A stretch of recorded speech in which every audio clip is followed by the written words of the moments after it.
As the gun violence crisis has dominated headlines in Philadelphia, the NBC 10 investigators wanted to dig deeper into where these crimes are happening. And that's when they found something they had never seen before. And in order to track down those crime locations, NBC 10 investigative reporter Danny Freeman had to travel hundreds of miles from home.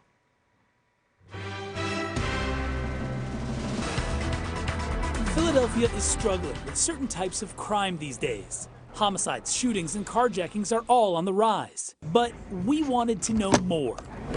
We examined crime data for the past 6 years in Philadelphia. Nearly 1 million entries from aggravated assaults to car thefts. But after looking at the numbers, we found something out of place. So we decided to track it down. Never thought I'd travel this far for a Philly crime story. And it took a plane, a cab, and a train to see it for ourselves. There is one place that has recorded more Philadelphia crime than any other spot in the city, and that place is Disney World. The happiest place on earth, somehow the most dangerous place for Philadelphia crime. Haven't seen one Philly police officer yet. The NBC 10 investigators found that for years, when the police made a typo or couldn't get an accurate location for a crime, the department moved the crime to Disney World. The theme park became a dumping ground for inaccurate data, which led to more than 5,000 Philadelphia crimes in the past 6 years plotted here in Fantasyland. No other location had more recorded Philadelphia crime. Since 2016, just past Cinderella's castle, Philadelphia police have recorded at least 16 arsons, 133 DUIs, 298 auto thefts, and 50 homicides, including the murder of Shanika Crawford's son. The pain never goes away or never gets better. You just have to learn how to live with it. North Philadelphia's Shanika Crawford lost her son, Shaquille Barbour, to gun violence last year. He was shot more than a dozen times, and his killer has not been caught. But because police recorded the address of the shooting as 1700 North 68th Street instead of 1700 68th Avenue, Shaquille's murder was moved to Disney World. What goes through your mind when you hear that?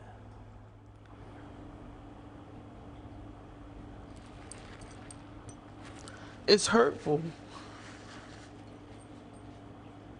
He got murdered on the street in Philadelphia. How do you think crime victims or family members of crime victims might feel if they knew that their worst moments were mapped at Disney World? Well, I can't really speak to how another person might think or feel. I'm not aware of that. So as far as we're concerned, this was an innocuous location that we chose. Kevin Thomas is the director of research and analysis for the Philadelphia Police Department.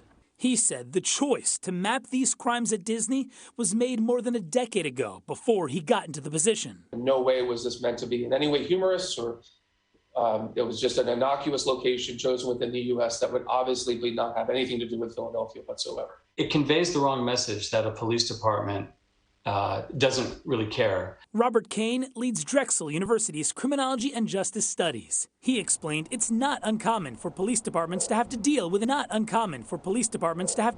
inaccurate crime data.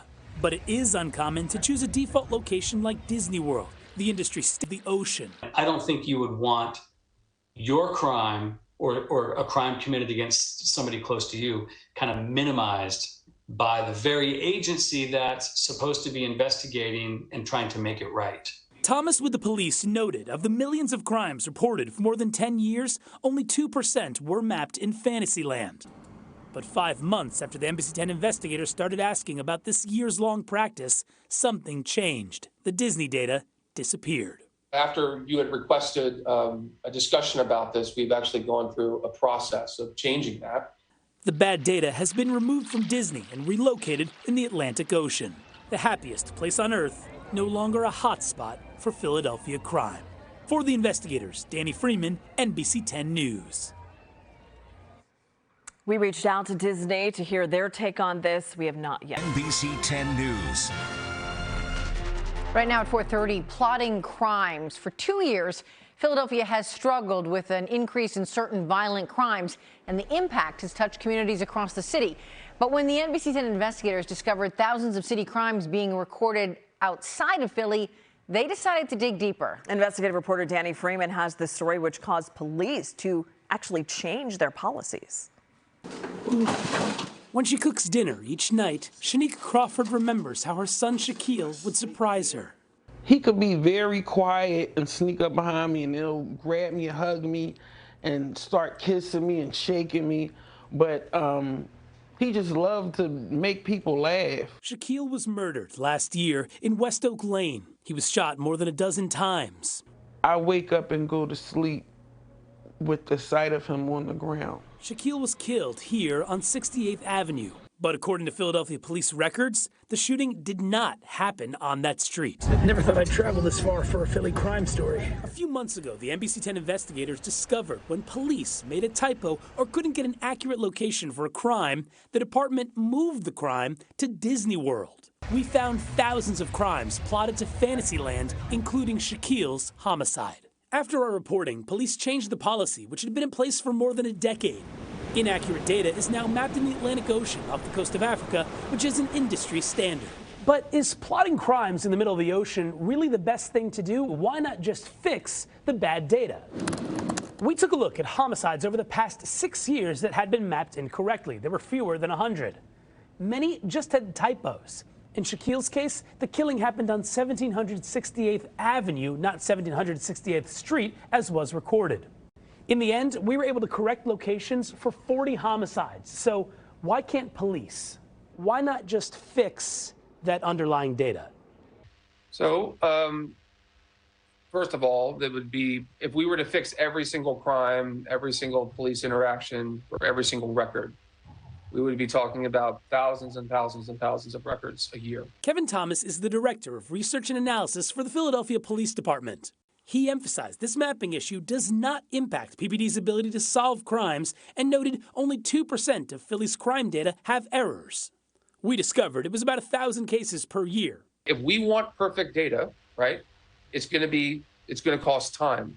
And that's the same time that could have been utilized to create more tools and more apps to speed up investigations. Despite that, Thomas says after our first story, police leadership decided to manually fix some of the data. We are actually going through the shooting database to actually do just what you're talking about right now. We checked, and it's true. Over the past few weeks, the department has corrected several homicide locations between 2019 and 2022, including Shaquille's killing last year. Philadelphia City Council member Curtis Jones wants to see more done. You owe it to the citizens that pay their taxes, you owe it to the victims of crime to come back and swing back around and say, let's correct it, and not do the easy thing, which is send it off to the coast of Africa. Jones is the chair of the council's Public Safety Committee, which oversees the police department. He worries not fixing the data could lead to missed crime patterns or misplaced police resources. We need to deploy through budget a person that goes back around and checks and double checks when we have that 2% inaccuracy, so that we can get as close to 100% accuracy as possible. Now, I had a chance to speak with Shanika Crawford just in the past hour or so, and I let her know that her son's murder location was finally fixed after our stories, and she was very appreciative. But she, of course, still feels, and Jackie, Tracy.